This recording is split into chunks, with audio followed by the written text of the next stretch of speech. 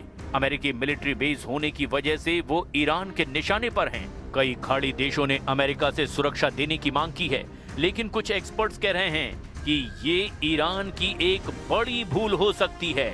खाड़ी देश अब अमेरिका और इजराइल के साथ मिलकर ईरान पर अटैक कर सकते हैं। So the US-Israeli attacks are clearly illegal. There's really no doubt about it.